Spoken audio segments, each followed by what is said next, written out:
just now the game's ended. Final score: Japan 1, Venezuela 1. Initially, it was a decent first half, not great, and then a fairly average second half. I'll get to that in a second. But starting lineup was, I'm pretty sure, identical to the one I thought it would be. Inoha started alongside Yoshida. Komano started at right back, and Maeda was in striker. So, yeah, first impression was, first of all, Honda's decided he needs to look like Neymar, and even Komano dyed his hair apparently. So, I won't knock Komano too much because I thought he was probably the best player tonight. Except, him and Honda were probably the best players. So, first half started. Japan didn't really get into their groove until for the first 6 or so minutes. Inoha in particular looked quite nervous, and he got beaten quite comprehensively on Venezuela's first real chance. Endo had a great first half. He started very well. Even before his goal, he was doing some very good stuff, linking up the play and everything. And then, of course, on the 14th minute, Japan scored a goal. Komano assist, very nice run down the side, and Endo goal. Very nice. It was all along the ground, so that's good to see. I thought Nagatomo and Inoha, both in the first half, were both a bit not very good. Nagatomo was trying to do a little too much, and he was losing the ball quite deep in defence, which was concerning. Inoha did the same a few times, but yeah. Venezuela didn't really, other than that first shot in the first few minutes, they didn't really threaten Japan's goal until about the 28th minute. And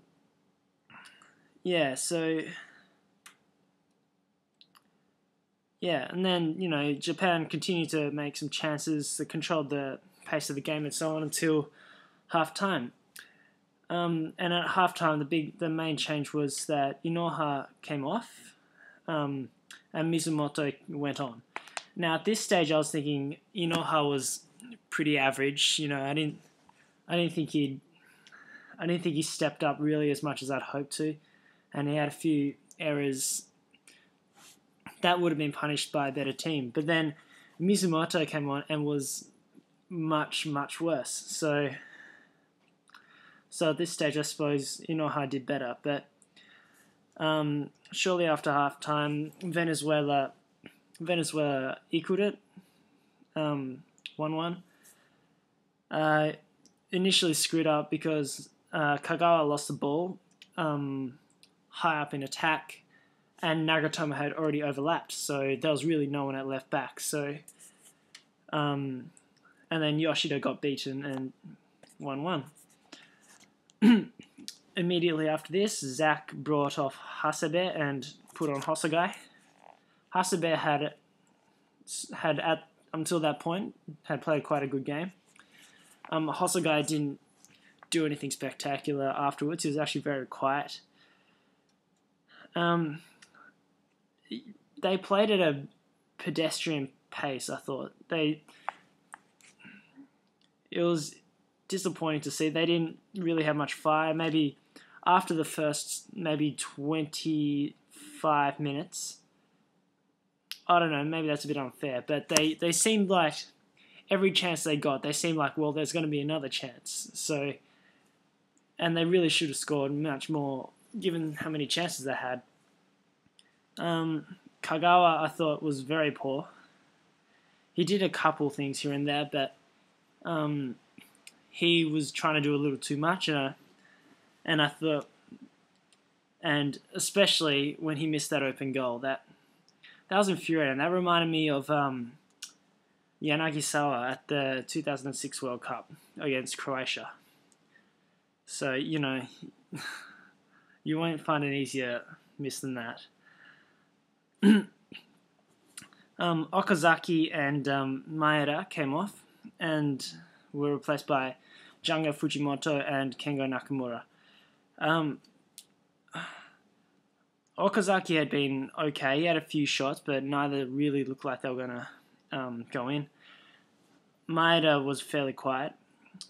Fujimoto is a player that's never really stepped up in the national team, but he's always quite good in J-League, which is why he keeps getting called up. He's a little bit like Hisato Sato that way, but though probably not quite as good as Sato, in my opinion. Kengo Nakamura, the proven and sort of undisputed substitute for Honda right now.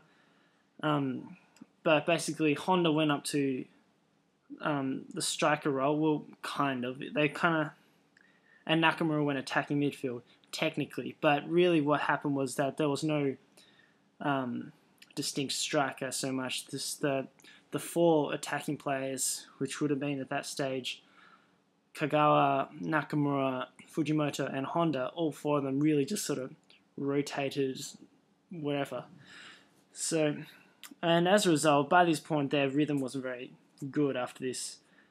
And yeah, really, after that, the game just sort of kept on going to its inevitable end. So the second half was quite poor. And that was probably the most disappointing thing. I think it just started with Mizumoto coming on. And I thought he was atrocious, really. So I'm hoping next game will be against the United Arab Emirates at home again as the warm-up before the Iraq game. So I'm hoping that maybe Suzuki is maybe called up for the squad of that game at least, and Inoha's retained, though I'm not that happy with Inoha either. So as far as the good players tonight were, I thought the three that stood out most were Endo, Komano, and Honda. So Komano in particular, I thought he was most consistent, and I think Zaccaroni should consider dropping Uchida for Komano, because it's been a long time since I saw Komano play a bad game for Japan, really. That's at the end of it. And Uchida, despite all his talent, I don't feel quite as confident in him, really.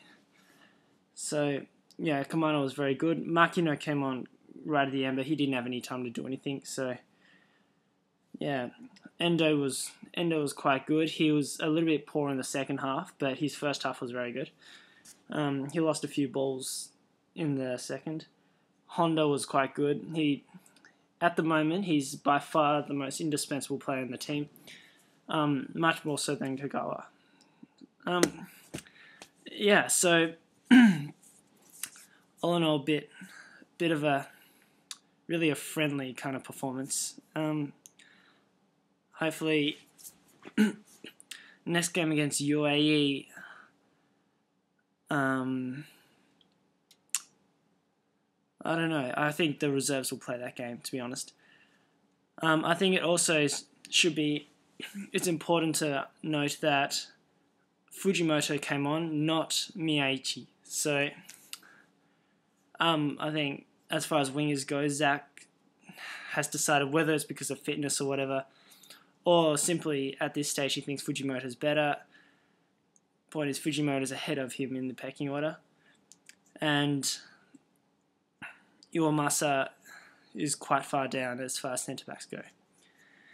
And yeah, so I'll talk to you later. See ya. Oh, and if you have any questions or comments, of course, go ahead.